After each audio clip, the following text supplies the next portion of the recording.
कि भाग्योदयेन बहुजन्म समर्जितेन। एक कथा श्रवण करने को किसको सौभाग्य प्राप्त होता है?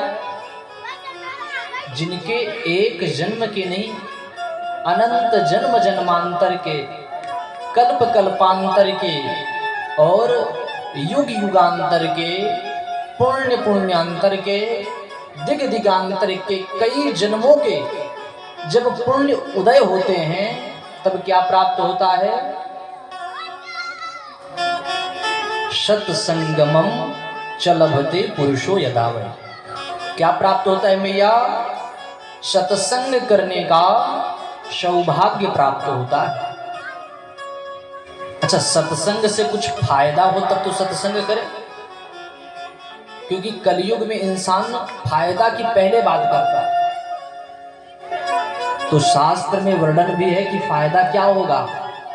अज्ञान हेतु कृत मोह मदांधकार।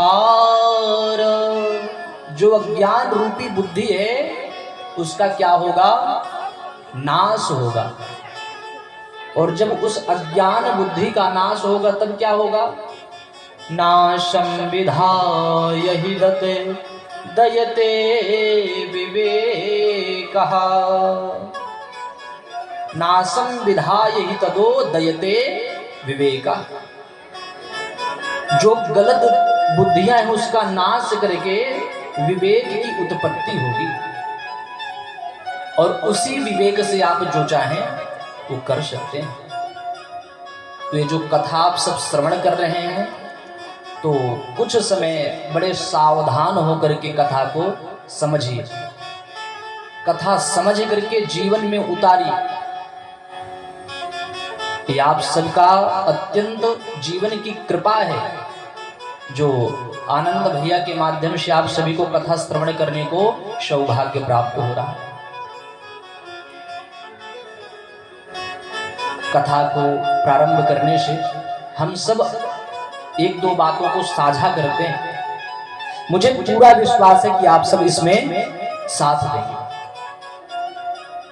शब्द तीन हैं, एक व्यवसाय, दूसरा व्यवहार और तीसरा सरकार। अब इसी तीनों शब्द में यदि आपको चुनने को कहा जाए तो कौन सा शब्द चुनेंगे? व्यवसाय, व्यवहार और सरकार, क्या चुनेंगे? सरकार। देखिए हम लोग भी कितने अच्छे हैं ना, जिसके सामने बैठते हैं उसी की चर्चा कर देते हैं। हाँ, अभी किसी दुकान से फोन, अभी आपको कोई बिजनेस है, समझो मानो एक दुकान है और कोई फोन कर दे, भैया एक बहुत बड़ा ग्राहक आया है, और वो तो आपको पूछ रहा है कि भैया नहीं है तो मैं सामान नहीं लूंगा, जल्दी आ जाओ। तो धीरे से उठोगे और गाड़ी स्टार्ट करोगे, तुरंत 9 2 11 हो जाओगे कि नहीं? तो हम लोग चुनते तो हैं, परंतु कहने का तात्पर्य यह है कि जीवन जब तक है तब तक भगवान की कथा जब श्रवण करने का सौभाग्य प्राप्त हो तो करते रहना चाहिए, क्योंकि जीवन जो है इसमें कभी समय आपको नहीं मिलेगा सत्संग करने के लिए। कितना भी प्रयास करे तो मिल नहीं सकता। जिंदगी जब तक रहेगी फुर्सत न होगा काम से, जिंदगी जब तक रहेगी फुर्सत न होगा काम से, और कुछ समय ऐसा निकालो प्रेम कर लो राम से। समय जब निकालेंगे तब सत्संग आप कर पाएंगे, अन्यथा आप कर नहीं पाएंगे। इसलिए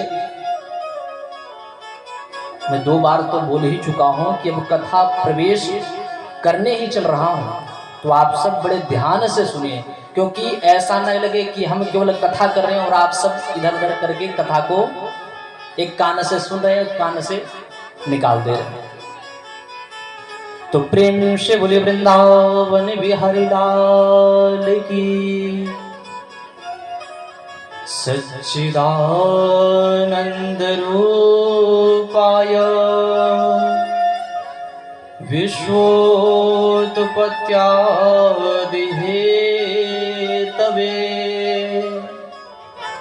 तापत्रय विनाशाय श्रीकृष्णाय वयं नमः।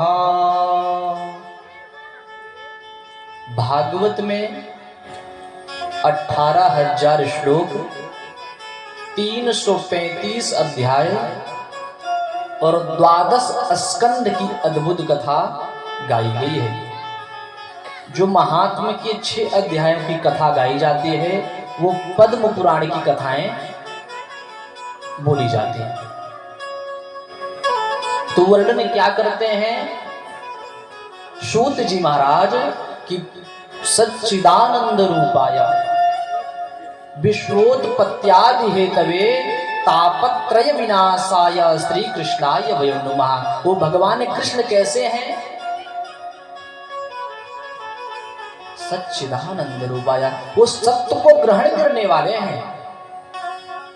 विश्वोत्पत्त्यादि हेतवे, जो विश्व की उत्पत्ति किए हुए हैं। तापत्रय विनाशाय, जो तीनों प्रकार के ताप को नष्ट करने की जिनके अंदर सामर्थ्यता है, वो चाहे दैहिक, दैविक, भौतिक,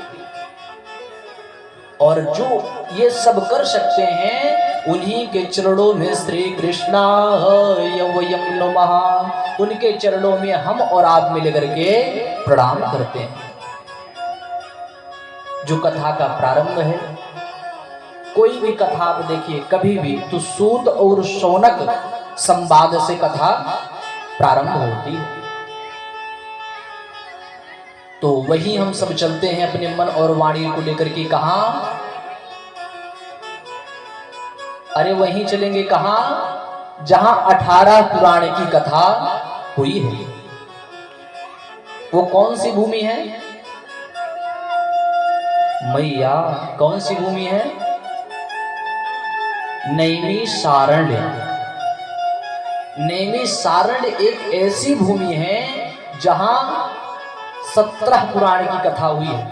केवल शिव महापुराण की कथा नैमिषारण्य में नहीं हुई है, और हर पुराण की कथा नैमिषारण्य में हुई है। और नैमिषारण्य है कहां? सीतापुर के पास नैमिषारण्य स्थित है। तो नैमिषारण्य की पावन भूमि में भगवान सूत जी से पूछते हैं, नैमिषे सूतमासीनो मभिवाद्य महामती कथामृतरसस्वादा कुशलः शौनको ब्रवीत्। एक समय नैमिषारण्य भूमि में 88,000 संत जन बैठ करके क्या कर रहे हैं? कथा श्रवण करने के लिए लालसा बनाए हुए हैं। और लालसा किससे कर रहे हैं? सूत जी। सूत जी जो उम्र में सबसे छोटे हैं, और 88,000 जो संत हैं वो सबसे बड़े बड़े बाल, बड़ी बड़ी दाढ़ी, बड़े बड़े मूंछ, सबके बड़े बड़े हैं। और सूत जी एकदम बाल्य अवस्था में, और सब भगवान सूत जी से प्रार्थना करते हैं कि हे प्रभु, आप हमें कुछ कथा श्रवण कराइए। और कथा श्रवण करने के लिए शौनकादि ऋषि सब जिद कर रहे हैं कि हे प्रभु, आप हमें कथा श्रवण कराइए। और कथा कैसे श्रवण कराइए? जिससे हमारे मन का अंधकार दूर हो जाए प्रभु, जिससे हमारे मन में, हमारे मन में जो हमारी जिज्ञासा है वो पवित्र हो जाए। भगवान ने कहा कथा तो जरूर मैं श्रवण कराऊंगा। सूत जी पूछते परंतु किस चीज की श्रवण कराएं? कुछ प्रश्न तो होगा। उन्होंने कहा प्रभु, हमें ऐसी कथा बताइए, ऐसी कथा बताइए कि जिसमें मेहनत भी ना करनी पड़े और भगवान की प्राप्ति भी हो जाए। हमें वही वाला कथा बताई दीजिए। तो कोई भी कथा हम करते हैं, कोई पूजा करते हैं तो मेहनत लगती है कि नहीं लगती? अब सुबह से भैया उठ करके पूजा कर रहे हैं तो मेहनत लग रही है कि नहीं लग रही है? अत्यंत मेहनत लग रही है। जब करते हैं तो मेहनत लगती है कि नहीं लगती? पाठ करते हैं तो मेहनत लगती है कि नहीं लगती? कोई भी यज्ञ करें, पाठ करें, जप करें, तप करें, व्रत करें तो मेहनत लगती ही लगती है। परंतु सूत जी से शौनक जी ऐसा प्रश्न करते हैं कि प्रभु हमें ऐसा उपाय बता दीजिए कि जिसमें मेहनत भी ना करनी पड़े और भगवान की प्राप्ति भी हो जाए। जो ऐसी कथा करने के लिए जिद कर रहे हैं। अब आप सब तो ऐसी कथा सुनना जरूरी है कि नहीं है? हाँ, जरूरी है कि नहीं है? तो वो कथा सुनने के लिए जो सूत जी कह रहे हैं कि प्रभु हमको वही वाला उपाय बता दीजिए कि जिसमें भगवान हमारे हृदय में आकर के विराजमान हो जाए। भगवान ने कहा कि हम आपको वही कथा बताएंगे, परंतु कथा बताने जो जा रहे हैं उसका भी एक हमारा शर्त है। भैया आप लोग थोड़ा शांत रहो। कह रहे हैं कथा हम आपको तो बताएंगे, परंतु वो कथा में परंतु हमारा शर्त है। बोले शर्त क्या है? बोले कथा को जब बताएंगे तो ध्यान से श्रवण करना, क्योंकि श्रोता भी जो है ना वो कई प्रकार के हैं। 3 प्रकार के नीति संग्रह में वर्णन आया है। नंबर 1 श्रोता, नंबर 2 सोता और नंबर 3 श्रोता। 3 प्रकार के श्रोता का भी वर्णन आया है। श्रोता वह है जो कथा को श्रवण करे और कथा को श्रवण करे और अपने यतो धर्मस्थ जिज्ञासा, अपनी जिज्ञासा में अंतर हृदय में प्रवृत्त कर ले। किस प्रकार से? जिस प्रकार से घर में गैया होती है, चारा को ग्रहण करती है, परंतु जब बैठती है तो वो चाव करके अपने मन और बुद्धि को, उस भोजन को, पदार्थ को पचाती है, ग्रहण करती है। उस प्रकार से कथा को सुने तो ग्रहण करें, अपनों बच्चों को सुनाएं। और जो ऐसा करता है उन्हें श्रोता का उपमा दिया गया है। और जो व्यक्ति कथा सुन करके, कथा तो पंडाल तो बहुत अच्छा रहा, परंतु थोड़ी सी संगीत होती तो मजा आ जाता। संगीत तो ठीक है, परंतु मंच थोड़ा सा टेढ़ा लग गया है। मंच तो ठीक है, व्यास जी ही नहीं बोल पा रहे हैं। जो इस प्रकार से वर्णन करता है उनको श्रोता कहते हैं। जो कमियां पे कमियां निकाले उनको श्रोता कहते हैं। और जो कथा सुने, और कथा सुने तो मुंडी एकदम शांत रहे और ना बोले, ना हटके, ना मटके, केवल शांत ऐसे आंख बंद करके बैठा रहे, उनको कहते हैं श्रोता। तो इस प्रकार से कथाओं का भी श्रोताओं का वर्णन किया गया। प्रेम से बोलिए भक्त वत्सल भगवान की। भगवान आगे आसन जीतने की प्रक्रिया बताते हैं कि कथा हम आपको तभी बताएंगे जब आप उस कथा के अधिकारी हो जाओगे, और जब तक आप कथा के अधिकारी नहीं होंगे तब तक हम आपको कथा नहीं बताएंगे। तो प्रभु अधिकारी हम कैसे होंगे? सूत जी कहते हैं जितासनो जित श्वासो जित संगो जितेन्द्रिय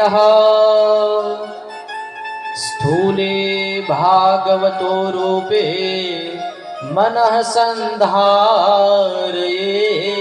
धिया। बोले जितासनो, पहले आसन को जीता जाए।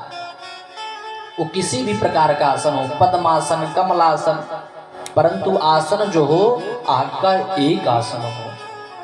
जब आपका आसन एक रहेगा तो आपका ध्यान जो है कर्णयोः कर्णिकाराम, व्याकरण कहता है कि जो कान के कर्ण हैं उनमें डायरेक्ट वक्ता का जो आवाज है वो आपके कर्ण में जाएगा और कर्ण से ही आपके अंदर समावेश होगा। कब?